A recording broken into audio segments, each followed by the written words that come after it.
Hello everyone, welcome to daily current affairs. और आज है 2 नवंबर 2025।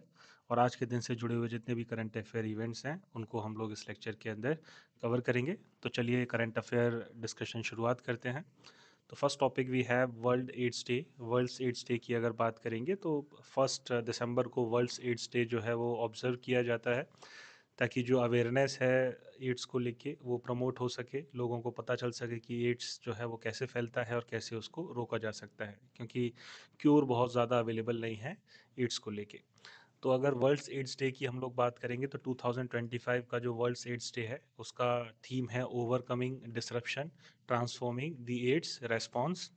अगर वर्ल्ड्स एड्स डे की बात करेंगे तो 1988 में ये जो वर्ल्ड एड्स डे ऑब्जर्व करने की जो शुरुआत है वो हमें 1988 में देखने को मिलती है bye world health organisation.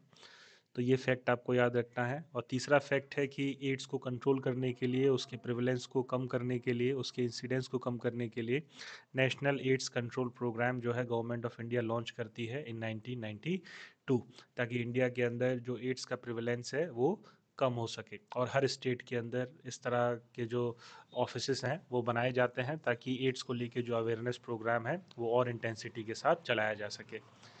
Next है हमारे पास Khadi and Village Industries Commission.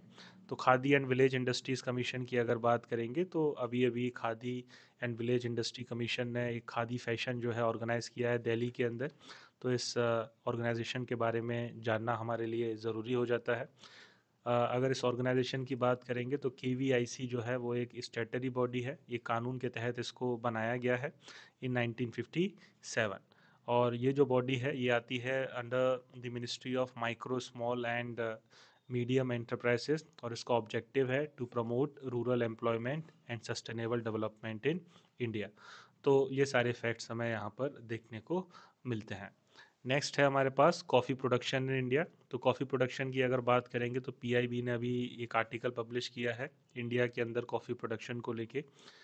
तो कॉफ़ी प्रोडक्शन को जानना हमारे लिए ज़रूरी हो जाता है। अब एक लेजेंड है, एक कहानी है जिसके अनुसार बताया जाता है कि एक सूफी संत बाबा बूदान ने कर्नाटक के अंदर सबसे पहले कॉफ़ी प्रोडक्शन या कॉफ़ी का जो कल्टीवेशन है वो शुरू किया था 17वीं सेंचुरी में।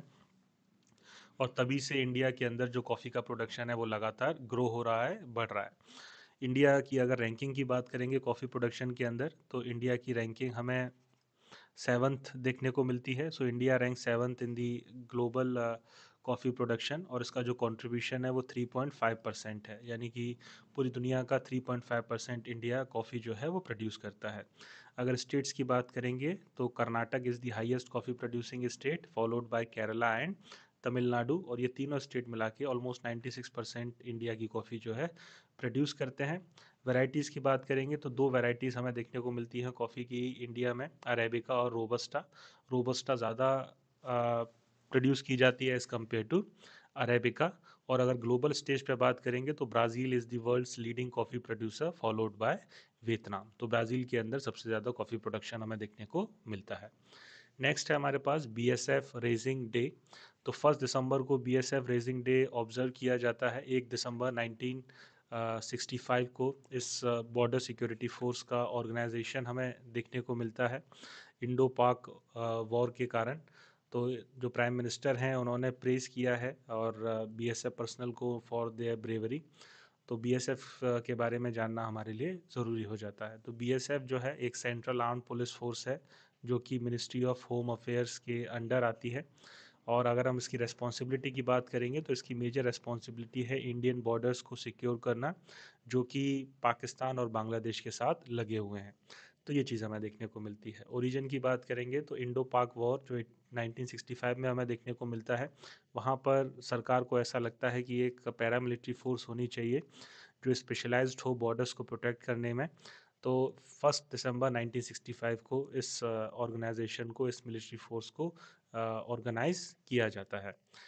बीएसएफ के बारे में ये भी कहा जाता है that it is the world's largest border security force, और जनरली इसको first line of defence of Indian territories भी बोला जाता है। अगर हेड की बात करेंगे so the organisation is headed by the director general, और डायरेक्टर जनरल जनरली जो हैं वो आईपीएस ऑफिसर होते हैं। तो ये फैक्ट्स हमें बीएसएफ को लेके देखने को मिलते हैं। आपको कमेंट सेक्शन के अंदर बताना है कि बीएसएफ के अलावा और कौन-कौन से पैरामिलिट्री फोर्सेस इंडिया में काम करते हैं under ministry of home affairs. आगे बढ़ेंगे हम लोग। Winter sessions of the parliament. तो विंटर सेशन शुरू हो गया है पार्लियामेंट का, और प्राइम मिनिस्टर ने एड्रेस किया है मीडिया को सेशन के शुरू होने से, ताकि वो पार्लियामेंटेरियंस को इंस्पायर कर पाएँ इस सेशन में पार्टिसिपेट करने के लिए। तो सेशंस की अगर बात करेंगे तो पार्लियामेंट जनरली 3 सेशंस होल्ड करता है एक साल के अंदर। Budget session, monsoon session, winter session. Budget session जो है वो फरवरी और मई के बीच में हमें देखने को मिलता है। मॉनसून सेशन जो है जुलाई और सितंबर के बीच में देखने को मिलता है, और विंटर सेशन जो है नवंबर और दिसंबर के अंदर देखने को मिलता है। अगर कॉन्स्टिट्यूशनल प्रोविजंस की बात करेंगे तो आर्टिकल 85 जो है वो हमें सेशंस के बारे में इंफॉर्मेशन प्रोवाइड करता है कि पार्लियामेंट के सेशन कैसे कन्वीन किए जाएंगे।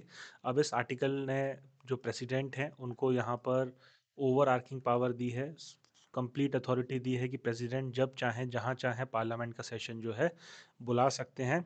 बस एक कंडीशन रखी है कि 2 सेशंस के बीच में 6 मंथ से ज़्यादा गैप नहीं होना चाहिए, है ना? 6 मंथ से ज़्यादा गैप नहीं होना चाहिए 2 सेशंस के बीच में। बस एक कंडीशन ये जो कॉन्स्टिट्यूशन है, कॉन्स्टिट्यूशनल प्रोविजंस हैं वो सेशंस को लेके रखते हैं। तो ये चीज़ हमें यहाँ पर देखने को मिलती है। आगे बढ़ेंगे हम लोग सीतान वसाल। तो सीतान वसाल की अगर बात करेंगे तो एएसआई जो है वो लगातार सीतान वसाल जो केव है उसको प्रोटेक्ट करने के लिए, उसको कंजर्व करने के लिए काम कर रहा है। इस तरह की information minister of culture Gajendra Singh Shekhawat ने लोकसभा के अंदर दी है। तो सीतान वसाल को जानना हमारे लिए इम्पोर्टेंट हो जाता है। तो सीतान वसाल केव्स की अगर बात करेंगे तो तमिलनाडु के अंदर सीतान वसाल केव हमें देखने को मिलती हैं। सीतान वसाल केव्स के बारे में कहा जाता है कि जनरली यहाँ पर जो रॉक कट केव्स हैं वो उनका ओरिजिन जो है 7th और 9th सेंचुरी के अंदर हमें देखने को मिलता है। Initially under the rule of Pallava rulers, particularly Mahendra Varman, और उसके बाद ये जो केव्स हैं वो पांड्य रूलर्स के पास चली जाती हैं। जनरली ये जो सीतान वसाल केव्स हैं वहाँ पर हमें जैन रिलीजन को लेके आर्टिफैक्ट्स और जो मॉन्यूमेंट्स हैं वो देखने को मिलते हैं। फ्रिस्को पेंटिंग यानी कि मुराल पेंटिंग्स भी हमें यहाँ पर देखने को मिलती हैं नेचुरल थीम के ऊपर और जैन थीम के ऊपर। अगर रूलर्स की बात करेंगे तो जैसा कि हमने बताया कि सीतान वसाल केव्स जो है सबसे पहले फ्लरिश हुई थी under the rule of Pallava ruler Mahendra Varman, और उसके बाद पांड्यन रूलर्स जो है वो भी इनको डेवलप करने में अपना इम्पोर्टेंट रोल प्ले करते हैं। तो ये चीज़ आपको याद रखनी है। सीतान वसाल केव तमिलनाडु के अंदर हमें देखने को मिलती हैं। नेक्स्ट है हमारे पास काशी तमिल संगमम। तो काशी तमिल संगमम का 4th एडिशन, 4th सेशन जो है शुरू हुआ है। 2 दिसंबर 2025 को इसको शुरू किया जाएगा। और ये जो काशी तमिल संगमम है एक कल्चरल प्रोग्राम है जिसकी शुरुआत 2022 में हमें देखने को मिलती है। जो काशी और तमिल के बीच में जो हिस्टोरिक टाइज हैं उनको यहाँ पर रिफ्लेक्ट करता है, उनको यहाँ पर सेलिब्रेट करता है। मिनिस्ट्री ऑफ एजुकेशन जो है इस सेलिब्रेशंस को कन्वीन करता है, इसको ऑर्गेनाइज करता है। तो इस तरह से ये जो काशी तमिल संगमम है वो हमें देखने को मिलता है। So this is all from today's current affairs. एक प्रैक्टिस क्वेश्चन है आपके पास, कमेंट सेक्शन के अंदर आपको बताना है कि इस क्वेश्चन का जो करेक्ट ऑप्शन है वो क्या होगा।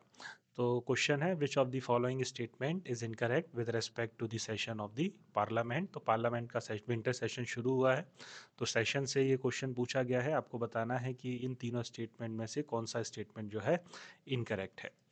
इन चारों स्टेटमेंट में से कौन सा स्टेटमेंट इनकरेक्ट है। तो फर्स्ट स्टेटमेंट है हमारे पास the constitution has provision about sessions of the parliament in article 85।